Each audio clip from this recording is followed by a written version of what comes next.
There's a moment in so many relationships that both partners come to dread. It's the moment one person finally says, "We need to talk about our sex life." Instantly, the air freezes.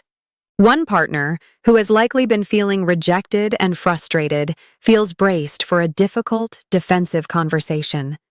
The other partner, who has likely been feeling pressured and misunderstood, feels a pit in their stomach, bracing for criticism and blame. This conversation, which is so necessary for a healthy relationship, becomes a recurring battleground. You end up in the same painful loop. "Why don't you ever want me?" Which is met with, "Why are you always pressuring me?" Nothing gets resolved, and the wall between you just gets a little bit higher. Welcome to Her Intimate Mind. We're here to explore the psychology of her yes, and to give you a new set of tools to break that cycle and find your way back to each other. The reason these talks fail is that we're often arguing about the wrong thing. We're stuck on the myth of spontaneous desire. This idea that desire is supposed to just strike both partners like a lightning bolt, and if it doesn't, something is broken. But for so many people, especially women in long-term, loving relationships, desire doesn't work that way. Their desire is responsive. This means her desire doesn't start the process, it follows it. It awakens after she feels safe, connected, cherished, and emotionally close. Her desire is the result of intimacy, not the catalyst for it. And when the intimacy isn't there, the talk about the lack of sex feels like a demand, not an invitation. The problem isn't the topic, it's how we talk about it. Today we are giving you 8 practical, proven ways to talk about sex that don't cause a fight, so you can actually solve the problem. Make sure you subscribe to Her Intimate Mind, the psychology of her yes, so you don't miss our weekly deep dives into intimacy. First is the peacetime conversation. This is the single most important rule. You absolutely cannot have a productive, non-defensive conversation about your intimate life in the heat of the moment. This means you do not talk about it right after an initiation has been turned down. That is the worst possible time. The initiating partner is feeling the raw sting of rejection, and the other partner is feeling the peak of pressure or guilt.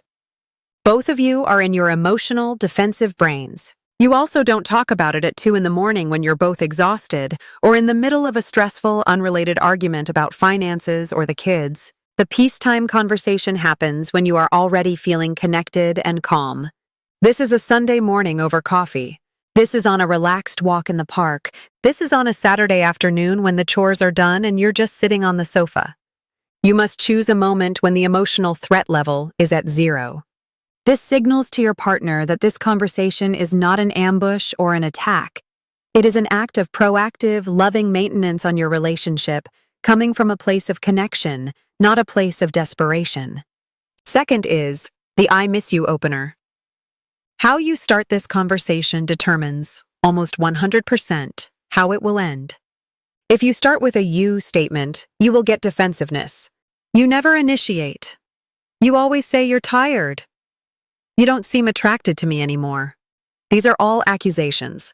The listener is instantly in a defensive crouch, ready to fight back. The game-changing alternative is to start with a soft, vulnerable "I" statement that focuses on connection, not on a complaint about frequency. The most powerful one is simply, "I've been feeling a little disconnected from you lately, and I miss you." That's it. I miss us. This is not an accusation, it's an invitation. It's vulnerable.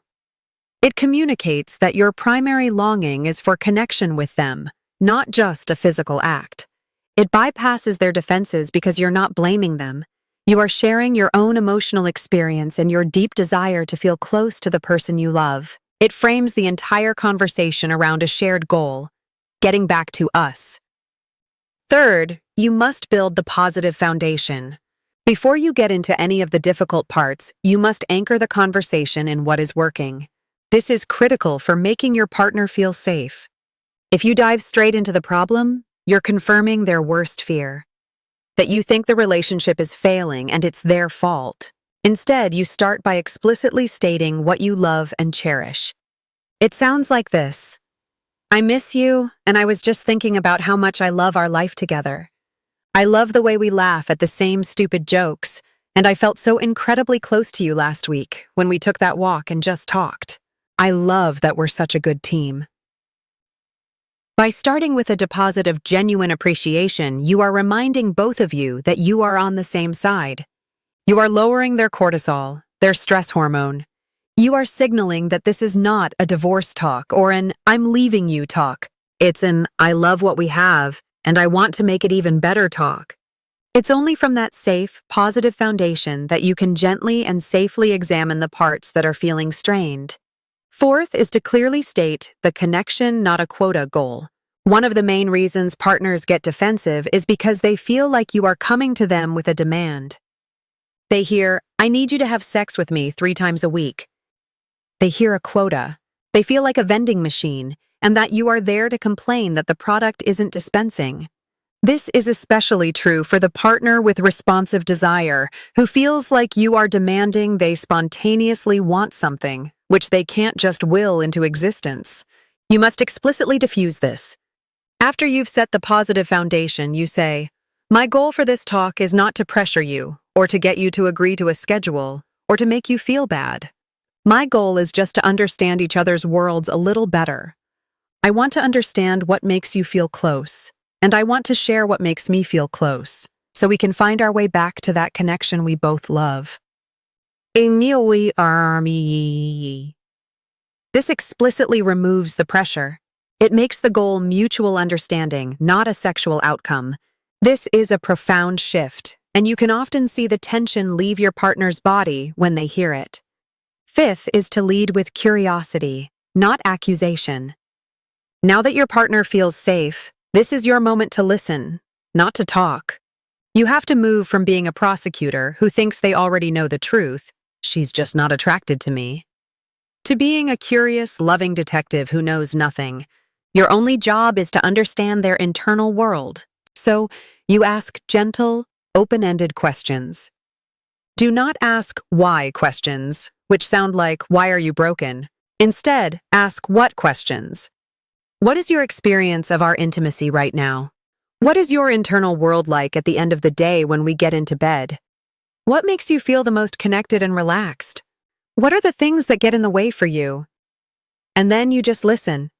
You don't interrupt. You don't rebut. You don't fix their answers. You just nod and say, "Tell me more about that," or "That makes sense." You are gathering information about their reality, which is the only way to solve a problem together.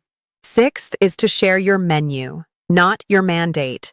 After you have truly listened to them and validated their experience, it's your turn to share. But again, this cannot be a list of demands. It must be a vulnerable sharing of your own recipe for feeling loved and desired. This is not, "I need you to do this." This is, "I feel so loved when," or "I feel incredibly close to you when." For example, "I feel so loved when we make time to just cuddle on the sofa with no pressure." Or, "I feel so desired when you send me a text in the middle of the day." Or, "For me, I feel really connected when we can have non-sexual touch, like holding hands or a long hug in the kitchen." You are giving your partner the instruction manual. You're not complaining that they're getting it wrong. You are vulnerably and lovingly showing them how to get it right for you. It's a menu of options that make you feel good, not a mandate they are failing to meet. This is an invitation for them to succeed. Seventh is the "thank you for your honesty" response.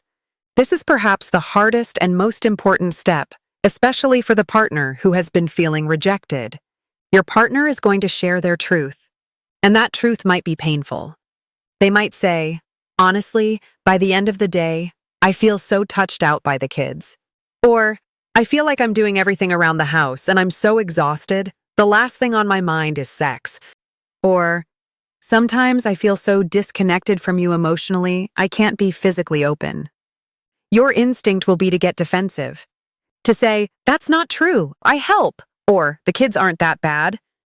You must fight this instinct. If you get defensive, you have just taught them that it is not safe to be honest with you, and they will never be honest with you again. The only productive response is validation. "Thank you for trusting me with that. That makes total sense.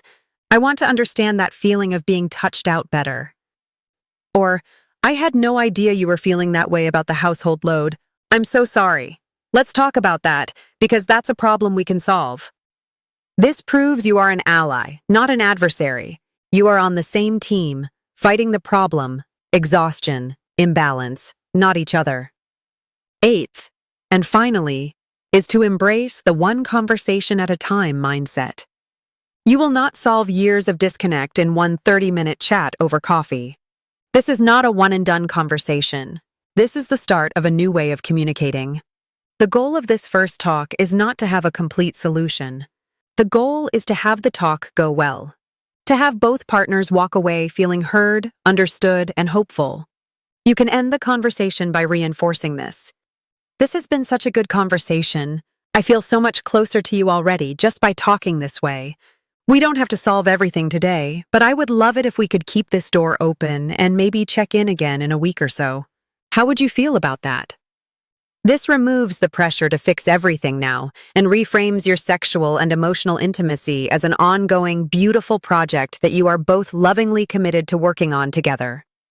So, let's recap the 3 most important takeaways. First, we must abandon the myth of spontaneous desire and embrace the truth of responsive desire. That for many, desire follows connection. It doesn't just appear out of thin air. Second, the context of the conversation is everything. You must create safety by choosing the right time, using I statements, and starting with positive appreciation. And third, the goal of the talk is not a specific sexual outcome. The goal is mutual understanding. Be a curious detective of your partner's world, and they will feel safe enough to invite you in. Intimacy is built brick by brick in thousands of these small, non-sexual moments of connection and communication. Understand her mind, and her body will follow. Thank you for joining us at Her Intimate Mind. We just covered 8 ways to have this crucial conversation. Which of these 8 ways do you think will make the biggest difference for you and your partner? Let us know in the comments below. Your story helps everyone in this community. We'll see you in the next video.